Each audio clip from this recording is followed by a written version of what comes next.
아멘. 할렐루야. 아멘. 오늘 주일 예배에 오신 여러분들을 축복합니다. 사람들은 누구나 예외 없이 인정받기를 원합니다. 칭찬받고 싶고 인정받고 싶어 해요. 우리 학생들은 선생님에게 칭찬받고 인정받고 싶어 하고, 자녀들은 부모님에게 칭찬받고 인정받고 싶어 하지요. 그러면 교회에서 성도님들은 누구에게 인정받고 칭찬받기를 원할까요? 교회에서는 하나님이요. 맞지요, 하나님. 그런데 또 목사님한테 칭찬받고 인정받기를 원하는 경우도 있습니다. 당연히 그렇죠.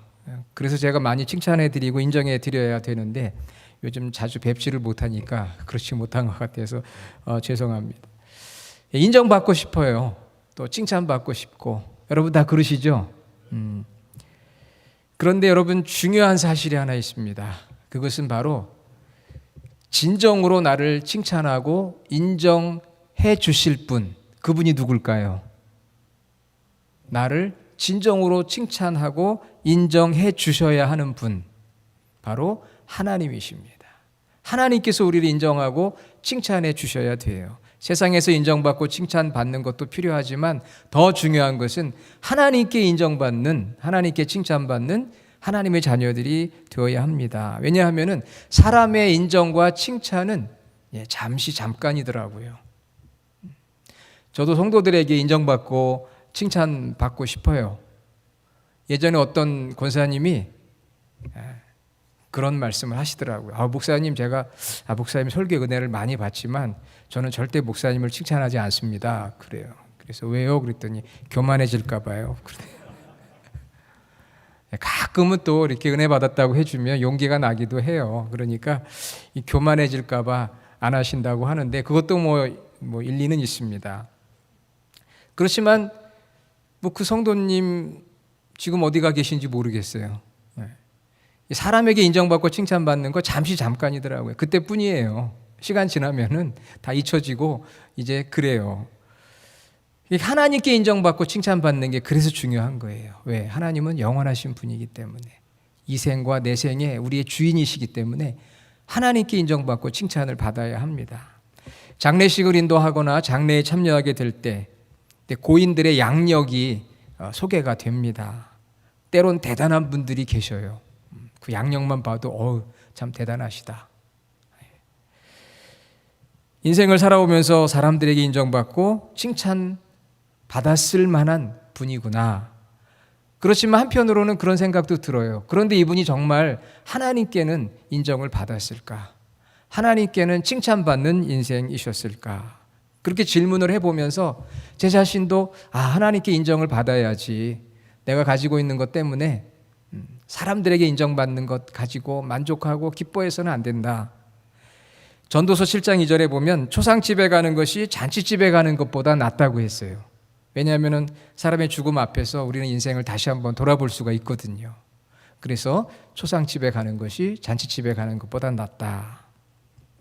결국 우리 모든 인생은 부인할 수가 없습니다. 하나님 앞에 서는 날이 있어요. 하나님 앞에서 내 삶에 대한 평가를 받을 날이 있습니다. 그런데 그때 우리가 하나님 앞에서 칭찬을 받고 인정받는 하나님의 자녀가 되어야 하지 않겠습니까? 우리의 마음속에 두려운 마음이 들어요. 과연 나는 하나님 앞에 인정받고 칭찬받을 수 있을까? 만일 하나님께서 내 인생은 잘못되었다 라고 인정하지 않으시고 책망을 한다면 돌이킬 수 없잖아요. 그러니까 우리가 하나님 앞에 인정받고 칭찬받는 삶이 되어야 합니다. 사도 바울은 자신의 생애의 마지막 말년에 약 5년 정도의 시간을 남겨놓고 감옥에 갇히게 되었어요. 그리고는 빌립보 교인들에게 편지를 보내는데 바로 우리가 읽었던 내용이 그 내용이에요. 자신이 자신의 삶을 돌아보면서 과거에 내가 하나님과 사람 앞에서 인정받기 위해 내가 노력을 많이 했다. 참으로 애썼다. 열정을 가지고 헌신했다. 그런 고백을 합니다. 그런데 지금 와서 보니까 하나님 앞에 인정받을 수 없는 일들을 내가 많이 했다. 그런 고백을 해요. 오히려 내가 많은 것들을 가지고 있었다고 하는 것이 오히려 하나님 앞에 인정받는데 마이너스가 되더라, 해가 되었다, 이런 고백을 하고 있습니다. 우리 지난주 제가 이미 한번 말씀을 드렸어요. 사도 바울은 정말 후회 없는 인생을 살았습니다. 그 당시 그 유대인들이나 이방인들에게 사도 바울 하면 대단한 인물이에요. 금수저 가문에서 태어났고요. 학력도 대단했습니다. 종교적인 열심도 대단했고요. 물론 그에게도 부족한 것이 있어요. 외모가 좀 부족하기도 하고요. 또 결혼해서 가정을 이루지 못한 외로운 분위기도 했습니다. 그러나 대단한 인물임에 틀림없어요. 그래서 그는 내가 과거에 내가 자랑하고 사람 앞에서 인정받고 때로는 하나님 앞에서 인정받기 위해서 노력했던 것들, 그리고 내가 태어나면서부터 가지고 있었던 것들 7가지에 대해서 말씀을 하고 있거든요. 이미 지난주에 한번 말씀드렸는데 그래도 제가 여러분이 기억나시라고 다시 말씀을 드리면 바로 5절과 6절에 나오는 내용들이에요. 8일 만에 할례 받았다. 제가 지난주 말씀드렸죠. 일찍이 종교, 유대 종교에 입문한 거예요. 우리로 말하면 모태신앙이고 영아세례, 유아세례 어릴 때부터 신앙생활을 했다, 그런 얘기 아니겠어요? 두 번째는 이스라엘 족속, 선택받은 하나님의 백성이다. 대대로 우리 신앙의 가문이다. 3대 4대. 3번, 세 번째 베냐민 지파라고 했습니다. 야곱이 가장 사랑하던 라헬의 후손, 초대왕 사울을 배출한 훌륭한 족보가 있는 훌륭한 인물을 배출한 가문. 여러분 중에도 그 라스트 네임 그 성 가지신 분들 중에 우리 집안에는 뭐 조선시대에 이런 훌륭한 인물이 뭐 있었다, 이런 분들 간혹 있죠. 얼마나 훌륭합니까? 또 네 번째는 히브리인들 중에 히브리인이다. 흩어져 살지만 히브리 말을 고수하는, 우리로 말하면 미국에 와서도 한국말을 고수하는 그런 코리안 아메리칸이라고 할 수가 있죠. 또 어떤 이방인의 피가 섞이지 않은 정말 뼈대에 있는 양반 가문이요. 5번째 바리새인. 바리새인들은 율법을 철저하게, 하나님의 율법을 철저하게 지키려고 했어요. 때로는 좀 위선적인 모습도 있었지만 경건한 삶을 살려고 애썼던 분들이에요. 그리고 6번째는 열심히는 교회를 박해했다. 왜 교회를 박해했을까요? 내가 가지고 있는 종교에 대한 신념이 너무 확실하다 보니까, 신념이 확실한 사람이에요. 그러니까 열정을 다한 것이죠. 그리고 7번째는 율법으로 흠잡을 데가 없다. 도덕적으로 비난받을 만한 일이 없는 착한 일을 하며 살았던 사람이에요. 그러면 여러분, 이런 사람은 세상에서 인정받을 수 있을까요? 없을까요? 받을 수 있죠. 이만한 사람이 어디가 있겠어요? 세상에서 인정받고 칭찬받을 만한 사람임에 분명해요. 그런데 사도 바울이 돌아보니까 이것 가지고는 하나님 앞에 인정을 받을 수 없더라, 이런 고백을 하는 거예요. 하나님 앞에 인정받을 수 없더라. 저는 이 7가지를 좀 3가지로 요약을 해보면요. 첫째는 종교적인 행위. 여러분, 우리가 하나님 앞에서 종교적인 어떤 행위로 충분하게 인정받을 수 없습니다. 도덕적인 노력, 도덕적으로 잘 살아보려고 노력하는데 그것만 가지고도 하나님 앞에 충분히 인정받을 수가 없어요. 우리는 생각할 때 착하게 살면 하나님 인정해 주시지 않을까, 그런 부분도 있지만요, 도덕적인 노력으로 하나님 앞에 인정받는 게 아니에요. 성경은 분명히 말하고 있습니다. 세 번째는 육신적인 배경, 내가 가지고 있는 가정이나 뭐 학력이나 내가 가지고 있는 사회적인 지위, 이런 육신적인 배경으로 사람 앞에 인정받을 수는 있어도 하나님 앞에 그것 가지고 충분히 인정을 받을 수 없다는 거예요. 종교적인 행위, 도덕적인 노력, 육신적인 배경, 오히려 그것들이 하나님 앞에서 내가 인정을 받는데 해가 되더라, 이거예요. 마이너스가 되더라 하는 것입니다. 그래서 바울은 이 모든 것들을 무엇으로 여겼습니까? 오늘 말씀해 보니까 8절에 배설물로 여겼다. 이 배설물이라는 헬라어 단어는 스키발론이라고 하는데 2가지 의미가 있어요. 여러분 잘 아는 변이라는 의미가 있습니다. 무엇인지 아시겠죠? 제가 한국말로 얘기 안 해도 변. 2번째는 쓰레기. 그런 의미가 있어요. 배설물이라고 이야기합니다. 내가 그동안 살아오면서 종교적인 어떤 행위를 하고 도덕적인 노력을 하고 육신적인 배경을 가지고 있던 이 모든 것들이 다 보니까 변과 같고 쓰레기와 같더라. 그래서 배설물이라고 이야기했어요. 자, 여러분 여기서 중요한 거 한 가지 기억을 하셔야 되는데, 여러분 지금까지 살아온 모든 인생이 다 배설물이라는 게 아니에요. 어떤 분들은 그렇게 생각합니다. 내가 살아온 인생의 모든 게 다 쓰레기다, 배설물이다. 그거 아니에요. 이 배설물과 쓰레기도요, 한때는 우리에게 유익을 줬어요. 무슨 말씀이냐? 여러분 오늘 아침에 뭐 드시고 오셨는지는 모르겠지만 그거 여러분 드실 때 유익했어요? 안 유익했어요? 배가 고프니까 먹어야 되잖아요. 저 어제 저녁에 아주 잘 먹었거든요. 네. 그렇지만 하루 지나고 이틀 지나면 저의 건강을 위해서 영양분을 다 제공한 다음에는 그 다음에 무가치한 배설물이 되는 거예요. 그렇죠? 예. 쓰레기 어떻습니까? 여러분 집에 좋은 것들 많이 가지고 있다가 그거 영원토록 가지고 있던가요? 아니잖아요. 시간이 되면 다 쓰레기가 되더라고요. 더 좋은 게 나와요. 이제 나에게 필요가 없어요. 목회자들에게 중요한 게 책이에요. 제가 미국 유학 올 때도 책을 많이 가지고 왔어요. 그런데 지금은 책이 많지 않습니다. 왜? 도네이션 하거나 재활용하거나 다 쓰레기로 버렸어요. 이거 짊어지고 다닐 문제가 아니다. 한번 읽고 이제는 별로 필요 없는 것들 다 버렸어요. 저희 집에도 꼭 필요한 책들만 있고, 제 사무실에도 목사님들 방에 가면 보통 막 책들이 산더미처럼 쌓여 있거든요. 그래서 성도님들이 목사님 방에 들어오면 기가 죽어요. 왜? 책이 너무 많으니까. 제 방에 여러분 혹시 와보신 분 계신지 모르지만 책 별로 없어요. 다 버렸어요. 한때는 정말 저에게 유익을 주는 귀중한 것들이었지만 그것만 의지하고 목회할 수 있는 게 아니더라고요. 그래서 그냥 다 버렸어요. 쓰레기가 돼버린 거예요. 예전에는 비싼 돈 주고 사서 공부할 때, 학위를 받을 때 다 사용했던 건데 다 버렸어요. 왜냐? 그게 나중엔 다 쓰레기더라고요. 한때는 유익했어요. 하지만 영원하지 않은 거. 밥이 먹으면 그때는 유익하지만 시간 지나면 배설물이 됩니다. 쓰레기, 여러분 집에 좋은 거 있어도 더 좋은 게 있으면 다 버려요. 우리 교회에도 지금 재활용 그리고 일반 쓰레기 통이 굉장히 큰 게 2개가 있는데요. 보면은 한 주만 지나도 이 쓰레기통이 꽉 차서 버려져요. 우리 프리스쿨도 쓰레기 버리죠. 교회도 먹은 거 버리죠. 뭐 저도 버리죠. 매주 그냥 쓰레기 이 배설물들이 나가고 있는 거예요. 그거 그때는 필요했던 거거든요. 그런데 시간이 지나서 영원히 필요하지 않더라고요. 그래서 바울은 내가 정말 이거 필요했던 거다. 7가지 말씀드렸잖아요. 3가지로 정리했죠. 종교적인 행위, 도덕적인 노력, 육신적인 배경들. 이거 필요했어요.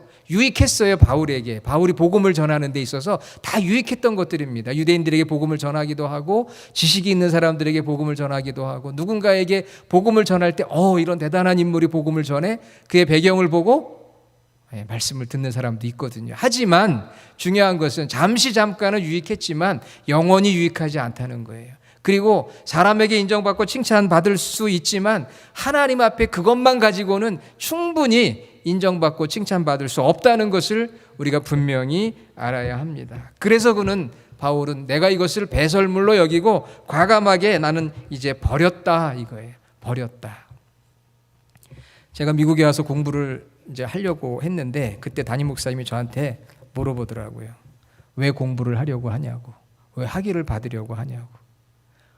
당연히 뭐 지식도 많이 쌓고 좋은 목사가 되려고 제가 공부를 하려고 합니다. 그랬더니 그 목사님이 저한테, 지금도 제가 기억하는 거예요. 열심히 해서 학위 받고 공부 열심히 해. 좋은 목회자 돼. 하지만 그것을 버릴 수 있어야 돼. 그러더라고요. 버릴 수 있어야 된다는 건 그것만 의지하면은 안 된다는 거예요. 유익하고 도움이 되는 거 분명해요. 하지만 그것만 의지하게 되면 그것이 너에게 해가 된다는 거예요. 그러니까 그때는 그것을 배설물처럼 쓰레기처럼 여길 수 있는 목회자가 되어야 한다고 저에게 말씀해 주시더라고요.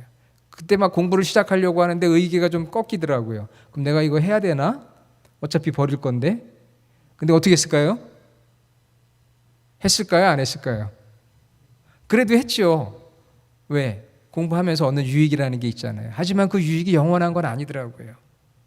인간적으로 보기에는 훌륭해 보이지만 하나님 앞에 인정받는 데는 그것들만 의지해서는 해가 돼요. 왜냐? 시간이 지나면 다 버려질 배설물, 쓰레기이기 때문에. 그러면 여러분 하나님 앞에 어떻게 인정받을 수 있을까요? 자, 오늘 설교 제목을 보면 여러분이 이미 다 눈치를 챘을 텐데 여러분이 배설물을 붙드는 게 아니라 무엇을 붙들어야 돼요? 설교 제목에 보물입니다. 보물. 보물이 있어야 돼요. 여러분 안에 보물이 있어야 돼요. 여러분이 배설물로 나갈 쓰레기로 나갈 수 있는 것만 붙들고 있으면 하나님 앞에 인정받을 수 없어요. 보물이 있어야 돼요. 보물. 그 보물이 바로 무엇일까요?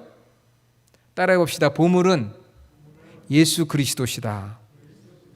그래서 오늘 바울은 여러분 말씀 7절부터 보면요, 내가 그리스도를 위하여 8절에 그리스도 예수를 아는 지식이 가장 고상하기에 그리스도를 얻고 그 안에서 발견되려 함이요. 9절 중반에 오직 그리스도를 믿음으로 10절 내가 그리스도와 함께. 그래서 계속 반복되고 있는 것이 예수 그리스도예요. 예수 그리스도. 그분이 보물이에요. 그분이 내 안에 있어야 한다는 거예요. 그리스도가 내 안에 있을 때 하나님 앞에 인정받고 하나님 앞에 칭찬받는 충분 조건이 되는 거예요. 할렐루야. 우리가 이것을 잊지 말아야 돼요. 오직 예수라고 하는 것이죠. 예수님은 보물이에요. 바울은 이미 예수님을 보물이라고 표현했어요. 고린도후서 4장 7절 우리가 이 보배를 질그릇에 가졌으니. 보배, 그리스도, 헬라어 데사우로스 같은 말이에요. 그래서 성경에 보면 보배, 보물, 보화 같은 단어로 사용이 됩니다. 마가복음 10장 21절에는 보화라고 되어 있고요. 마태복음 6장 21절 내 보물 있는 그곳에는 내 마음도 있느니라. 보물이 있어야 하나님이 칭찬하시고 인정하신다는 거예요. 곧 배설물이 되고 곧 쓰레기가 될 것들만 내 안에 가득해서는 안 된다는 거예요.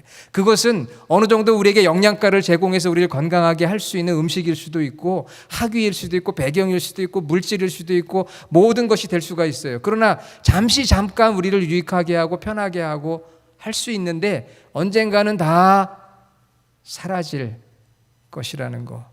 배설물, 쓰레기는 언젠간 다 버려지는 것이거든요. 그래서 영원히 변치 않는 보물 예수님이 우리 안에 있어야 하나님이 우리를 인정하시고 칭찬하신다는 것입니다. 할렐루야. 여러분, 이 믿음을 우리가 회복해야 될 줄로 믿습니다. 제가 서울에서 부목사 생활을 할 때요, 그 교회가 대형 교회였어요. 부목사님만 20명이에요. 자, 그러면 부목사님들은 누구한테 인정받으려고 노력할까요? 네? 하나님이요? 부목사님은 누구한테 인정받으려고 노력합니까? 제가 얘기하기 좀 그런데 담임 목사님한테 인정받으려고 노력을 하거든요. 물론 우리 교회는 다 제가 인정하시는 훌륭한 목사님들이시지만, 자, 20명의 부목사님들이 있는데 담임 목사님한테 인정받고 칭찬받으려고 해요. 어떻게 하면 될까요? 공부 많이 하면 될까요? 마스크를 쓰셔서 대답이 없으시니까 제가 이해하겠습니다. 마스크 쓰고 앉으셔서 설교 듣는 것만 해도요, 대단하더라고요. 왜냐하면 제가 마스크 쓰고 들어보니까요, 너무 답답하고 힘들어요. 그냥 벗어버리고 싶어요. 그런데 그것도 모르고 제가 막 설교를 길게 하고 있으니까 너무 죄송합니다. 부목사 생활할 때 어떻게 인정받을까? 부목사가 박사학위 받으면 담임 목사님 인정할까요? 자기 맡은 일에 충성하면 인정할까요? 물론 좀 그런 것도 있겠죠. 설교를 잘하면 인정받을까요? 어떤 경우는 너무 잘해서 쫓겨나는 경우도 있어요. 아니면 좋은 인격과 인간관계? 그런 담임 목사님들이 걱정합니다. 저 부목사가 교인들 데리고 나가 개척하려고 그러나 왜 저렇게 친하게 지내? 그런 경우도 있어요. 어떻게 하면 인정받을 수 있을까요? 이거 물론 특별한 예입니다. 다 해당되는 건 아니고요. 뭐 자기 맡은 일에 충실하고 인격적으로 겸손하고 또 성도들 사랑하고 그러면 다 인정받지요. 그런데 제가 그 교회에서 경험한 이야기를 드리는 거예요. 이건 좀 특별한 경우인데 오늘 말씀하고도 연결이 돼서 그래요. 저희 부목사님 중에 라스트 네임 P로 시작하는 성을 가진 목사님이 있었는데 이분은 담임 목사님께 그렇게 인정을 받는 거예요. 왜 그럴까? 결정적인 이유를 알려드릴게요. 바로 담임 목사님의 둘째 아들하고 절친이에요. 담임 목사님 둘째 아들하고 친구예요. 그 친구가 전도했어요. 그래서 신학 공부해서 목사가 됐고 그 교회 부목사로 와 있어요. 자, 그러면 다른 19명의 목사와 이 한 명의 목사를 두고 담임 목사님 누구를 가장 인정할까요? 네? 혹시 또 저라고 그러지 마시고 그 목사님이에요. 피 목사님. 이유는 간단해요. 담임 목사님이 내가 사랑하는 둘째 아들이 가장 친하게 지내고 인정하는 목사니까 아버지 목사님이 볼 때 그냥 인정하는 거예요. 설교를 좀 못해도, 물론 못한다는 건 아닙니다. 못해도, 뭐가 좀 부족해도 그냥 인정해요. 무조건. 왜요? 둘째 아들이 소개하고 둘째 아들이 좋아하고 둘째 아들의 친구니까. 저는 이 말씀을 보면서 오늘 귀한 진리를 하나 깨달았어요. 하나님께서 우리를 인정하고 칭찬하실 때 어떤 사람을 인정하고 칭찬하실까요? 하나님의 아들 예수 그리스도를 믿고 그분과 친밀하게 지내는 사람을 하나님이 인정해 주시는 줄로 믿습니다. 다른 거 아니에요. 바울처럼 대단한 그런 거 아니에요. 물론 그런 것들이 우리가 살아가는데 일시적으로 도움이 되는 거 사실입니다. 그런 거 하지 말라는 거 아니에요. 공부하지 말라는 거 아니에요. 그거 목사님 나중에다 배설물이라는데 이제부터 저 공부도 안 하겠습니다. 그 얘기 아니에요. 왜? 필요해요. 어느 때에는 필요합니다. 학위도 필요하고 영어도 필요하고 노력도 필요해요. 그러나 그게 다가 아니라는 것을 알아야 돼요. 그것이 배설물이 된다는 걸 알아야 돼요. 쓰레기가 될 수밖에 없다는 것을 알아야 됩니다. 변치 않는 영원한 하나님이 인정해 주시는 것, 그것은 바로 아들 예수 그리스도를 내 안에 모시고 그분과 동행하는 삶을 살며 예수님과 친하게 지내는 사람을 하나님은 지금부터 영원토록 인정해 주시고 칭찬해 주시는 줄로 믿습니다. 주님과 친하게 지내는 것밖에 없어요. 그 목사님이 그 아들하고 친하게 지내니까 아버지가 그냥 무조건 인정해 주는 거예요. 다른 사람이 아무리 노력해도 안 되더라고요. 한번 인정하고 나니까. 유일한 대답, the answer, 그것은 바로 예수님과 친하게 지내면 하나님께서 우리 인정해 주셔요. 내게 좀 부족한 것이 있어도 마지막 하나님 앞에 설 때, 야, 네가 내 아들 예수님과 그렇게 친하게 지냈다면서, 그래, 내가 너를 인정한다. 친하게 지내는 거 어려운 거 아닙니다. 예수님 가리는 분 아니세요. 우리가 그 예수님이 누군지 알고, 오늘 성경에 나오잖아요. 7절에 그리스도를 위하여, 8절 예수 그리스도를 아는 지식, 주님을 아는 것이 가장 내게 고상한 것이다. 그리고 그 그리스도를 얻고 그 안에서 발견되어진, 내가 예수 그리스도를 믿음으로 말미암아 하나님이 나를 알아주시는 거예요. 내가 그분의 고난에도 참여하고 그분의 부활에도 참여하고 예수님과 동행하는 삶을 살 때 하나님께서 우리를 인정해 주시는 거죠. 그래서 사도 바울은 이미 빌립보서 1장 21절 내게 사는 것이 그리스도니 죽는 것도 유익함이라. 또 2장 5절 너희 안에 이 마음을 품으라. 곧 그리스도 예수의 마음이니. 그리고 갈라디아 교회 성도들에게 이런 이야기를 합니다. 갈라디아서 1장 10절 이제 내가 사람들에게 좋게 하랴 하나님께 좋게 하랴 사람들에게 기쁨을 구하랴 내가 지금까지 사람의 기쁨을 구하는 것이었다면 그리스도의 종이 아니니라. 하나님의 칭찬과 인정을 구하라고 하고요. 갈라디아서 2장 20절 내가 사는 것이 아니요 오직 내 안에 그리스도께서 사시는 것이라.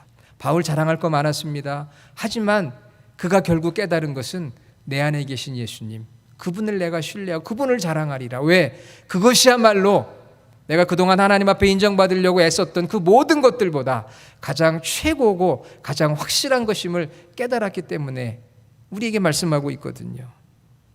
갈라디아서 6장 14절 그러나 내게는 우리 주 예수 그리스도의 십자가 외에 결코 자랑할 것이 없으니.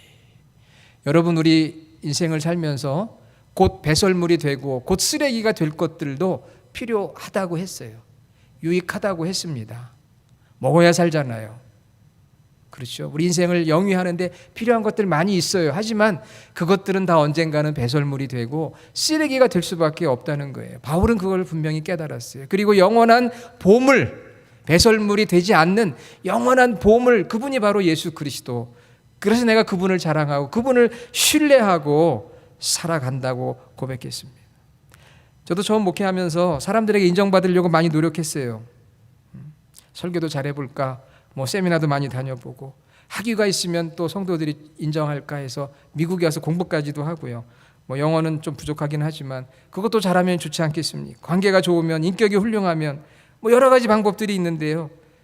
그러나 시간이 갈수록 결국 그 모든 것들은 다 언젠가는 배설물이 될 수밖에 없는 것임을 알게 되었어요. 내 마음속 깊은 동기까지도 겉으로는 이렇게 경건해 보이지만 제 마음속 깊은 곳에서 생각하는 그 생각들이 여러분이 알면은 아마 실망할 것도 많이 있을 거예요. 그러나 그 마음 중심이나 동기를 살피시는 하나님의 마음에 들어야 하는데 그 방법은 다른 데 있는 것이 아니고 내가 예수님 붙드는 거구나. 내가 오늘도 예수님 의지하고 예수님과 교제하고 동행하고 예수님의 마음을 갖는 것이구나. 그러면 하나님이 인정해 주시는구나. 하나님 인정해 주시면 하나님이 역사하시면 문제는 해결되는 거 아니겠습니까? 예수님과 친하게 지내는 것이 비결이구나. 여러분 예수님과 친하게 지내는 모든 성도들이 되시기를 바랍니다. 그렇다고 다른 거 하지 말라는 게 아니에요. 하세요. 하지만 first priority, 우선 가장 중요한 것, 그것은 내가 예수님과 친하게 지내는 거예요. 예수님 사랑하는 거예요. 예수님의 몸된 이 교회 공동체를 아끼고 사랑하는 거예요. 예수님의 말씀에 순종하는 거예요. 예수님의 인격을 닮아가고 예수님의 사역을 내가 이 땅에서 주님의 몸으로서 실천해 나가는 것. 그때 그 보물이 내 안에 있으면 참 기뻐요. 소망이 있어요. 두려움이 없어요. 그래서 우리 벨리 주하나 교회 성도님들은 배설물이 아니라 보물을 마음에 간직하고 지금부터 영원토록 하나님 앞에 인정받고 칭찬받는 귀한 성도들이 다 되시기를 주의 이름으로 축원합니다. 아멘. 하나님, 오늘 말씀을 통해서 우리의 삶을 한번 다시 돌아봅니다. 이 땅을 살아가면서 잠깐 우리에게 필요한 것들 많이 있습니다. 그러나 언젠가는 배설물, 또 쓰레기가 될 수밖에 없는 것이며 우리는 삶을 통해 배웠습니다.